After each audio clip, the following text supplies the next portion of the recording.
गौहर इजाज साहब, पाकिस्तान से बरामदात नहीं बढ़ पा रही और पाकिस्तान हर चंद साल के बाद IMF के दरवाजे पे खड़ा होता है। क्या करें कि बरामदात बढ़ना शुरू हो जाए?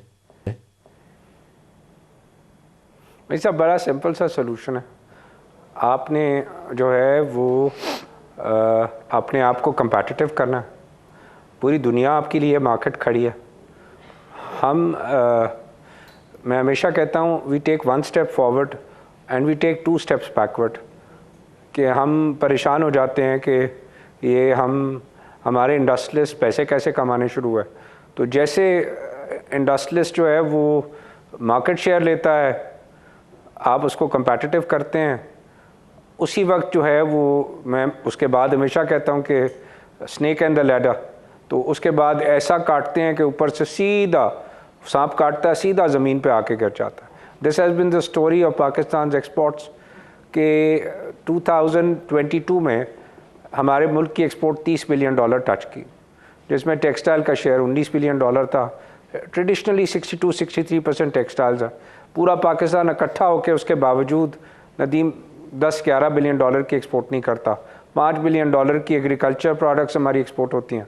$5 बिलियन की तमाम मुल्क की other manufactured goods other than textile menu. तो किसी ने जो है ये सोचा है कभी कि मसला क्या है? मैं जब मुझे मौका मिला केयरटेकर सेटअप में एज कॉमर्स मिनिस्टर, तो उस वक्त 22% का सूद था।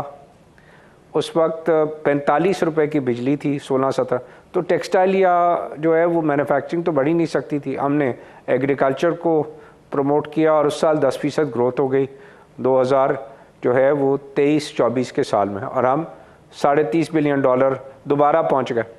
अब उसके बाद चार्ट ये था कि हर साल 10% एक्सपोर्ट बढ़ जाए तो आप जो है वो 5 साल के अंदर, मैंने कहा था कि आप $20 बिलियन एक्सपोर्ट बढ़ा लेंगे, कोई मसला ही नहीं है।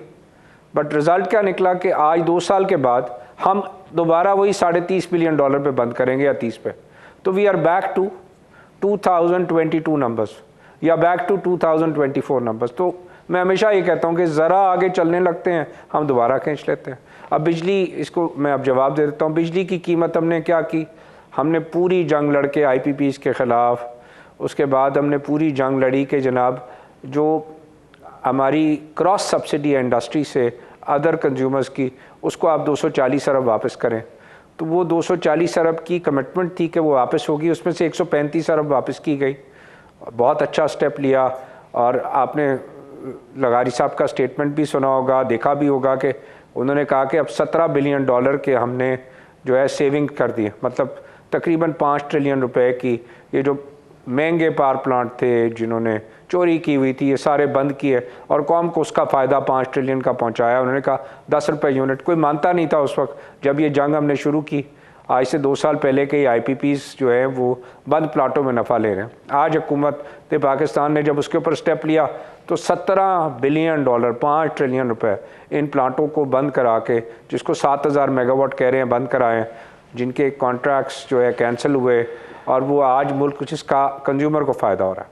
बट ये आ गई डोमेस्टिक कंज्यूमर की बात। सनत ने रीजन के साथ कम्पीट करना है। हिंदुस्तान में बिजली का रेट आज 7 से 9 सेंट है, चाइना के अंदर 7 से 9 सेंट है, बांग्लादेश के अंदर 7 से 9 सेंट है, वियतनाम में 7 से 9 सेंट है, कंबोडिया में 7। अब ये रीजनल मार्केट है, उस कस्टमर को कोई फ़र्क नहीं पड़ता कि वो माल कंबोडिया से ख़रीदे या वियतनाम से ख़रीदे या बांग्लादेश से ख़रीदे या इंडिया या चाइना। पाकिस्तान की इंडस्ट्री बिल्कुल, मैं कह रहा हूँ, एफिशिएंट है। इस काबिल है कि माल जितना मर्जी चाहे बेच सकते, सिर्फ हमें कॉस्ट एफिशिएंट कर दें।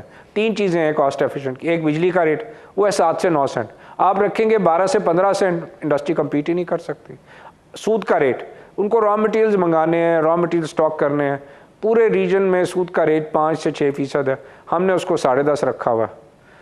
तीसरी चीज़ सबसे बड़ी क्या है कि आपको इनकरेज करना है अपने एंटरप्रेन्योर के लिए कि वो काम कर सके। हम उसके बजाय उसको डिस्करेज कर देते हैं। वो जब डिस्करेज करते हैं तो वो ग्रोथ नहीं करता। वो कहता है जी मैं नफ़ा मेरे को है नहीं, मैं काम क्यों करूं।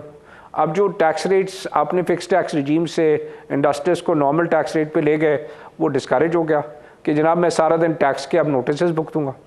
सो ये नीड, अगर हम समझते हैं कि हमारी बिजली का रेट अगर फर्दर कम करना हो गौहर साहब, तो आप कह रहे हैं 7 से 9 करना पड़ेगा, तो 7 से 9 करने के लिए क्या करें? आपके जहन में क्या तजवीज़ है?